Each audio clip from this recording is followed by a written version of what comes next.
আমার সবথেকে বিপদের মোমেন্ট, সবথেকে নিঃস্ব মোমেন্ট ছিল হচ্ছে যখন আমি আমার মাকে হারিয়েছি। আমি খুবই আপসেট একটা মোমেন্টে ছিলাম। তো ভাইয়া যখন শুনলো এবং সে জাস্ট আমাকে একটা কথাই বললো যে মিম রিমার্ক তোমার সাথে আছে, সো তোমার কোনো টেনশন নাই, তুমি জাস্ট যেটা যেটা করার করে যাও, আমরা আমরা তোমার পাশে আছি, রিমার্ক তোমার পাশে আছে। যেহেতু এই পথ চলাটা শুরু করেছে, আজীবন আপনাদের পাশে থেকে যাবে এবং আমি তো আছি। তো আমার কোনো বিপদ আপদে আমি তো অবশ্যই রিমার্ক হারলেনের আপনজনের উদ্যোগের পাশে থাকবো, কিংবা তাদেরকে বলবো যে এই প্রবলেমটা হয়েছে, সো আমি কি করতে পারি। যেমন আমি একটু ছোট্ট উদাহরণ দিই। আপনজন মানে হচ্ছে সব থেকে কাছের কেউ, যে কিনা আসলে সব বিপদে আপদে কাছে থাকবে, পাশে থাকবে এবং সাপোর্ট করবে। আমার সব থেকে বিপদের মোমেন্ট, সব থেকে নিঃস্ব মোমেন্ট ছিল হচ্ছে যখন আমি আমার মাকে হারিয়েছি। তখন আসলে আমার কাছে মনে হচ্ছিল যে আমার আশেপাশে যারা আছে, যারা আমার আশেপাশে কাজ করছে, তারা কেউই আমার না। অনেকেই আমার আপনজন, কিংবা অনেকেই আমার কলিগস, আমার কো-আর্টিস্ট অনেকেই আছে। বাট আমার মা মারা যাওয়ার পরে আমি আসলে নিজেকে একদম নিঃস্ব মানে ভেবে বসেছি। এবং যখন আমি হারলেনের সাথে, আমার মা মারা যাওয়ার পর অনেক পরে আমি হারলেনের সাথে যুক্ত হয়েছি, এবং আমার কাছে মনে হচ্ছে যে এখন আসলে আমার মা নেই তো কী হয়েছে, আমার পাশে অনেকেই আছে যারা আসলে আমার মায়ের মতো করে সাপোর্ট দিতে না পারলেও মায়ের মতো পাশে থাকবে। তো আমার কাছে আসলে এখন আমি একা আমার কখনোই মনে হয় না, যতটুকু আসলে হারলিনের সাথে যুক্ত হওয়ার আগে আমার মনে হয়েছে। এখন মনে হচ্ছে যে আমার মাও আমার সাথে আছে, হারলিনও আমার সাথে আছে, সবাই আমার সাথে আছেন। এবং সব থেকে বড় বিষয় হচ্ছে আপনজনের সাথে আমি আছি এবং আপনজন আমার সাথে আছে। সো অনেক অনেক ধন্যবাদ হারলেন রিমার্ককে, এবং এত বড় একটা উদ্যোগ নেওয়ার জন্য তাদেরকে আসলে সাধুবাদ আমি জানাই আমার পক্ষ থেকে।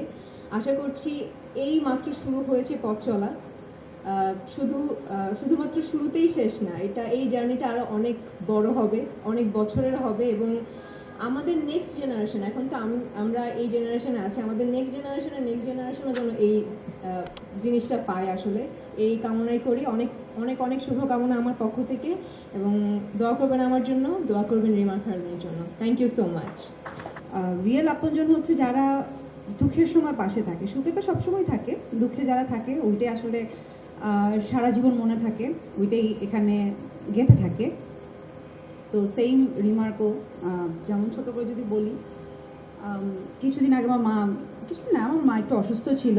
সো আমি টানা অনেক দিনই দেশের বাইরে ছিলাম ট্রিটমেন্টে।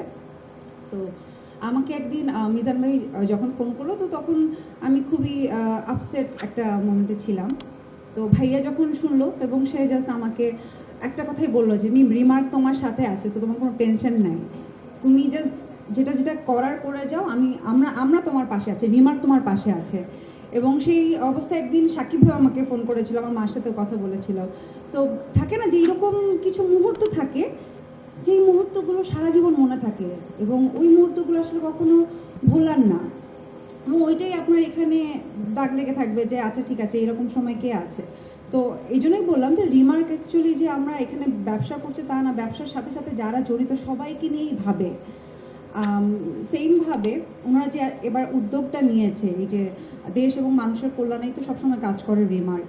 সো তাদের যে কনসেপ্টটা, যে যারা বিক্রেতা আছে, তাদের যারা ক্ষুদ্র মাঝারি বিজনেসম্যান, যারা মাত্র মনে হচ্ছে যে আমি বিজনেস শুরু করে, যাদের ফ্যামিলি চলে ওই বিজনেসের উপরেই, সো তাদের যদি কিছু হয়ে যায় আসলে কি হবে। যেরকম হয় যে আমাদের আপনজন মা বাবা ভাই বোন, তাদের জন্যই তো আমরা সব কিছু করি, অথবা আমার বাবা মা আমাদের জন্যই সব কিছু করে। তো সেইমভাবে যারা এই যে বিজনেস, এই যে রিমার্কের পণ্যগুলো নিয়ে কাজ করছে, মানুষের কাছে, আমাদের সবার কাছে পৌঁছে দিচ্ছে, সো তাদেরকে নিয়ে ভাবার জন্যই কিন্তু এই আপনজন প্রোগ্রামটা।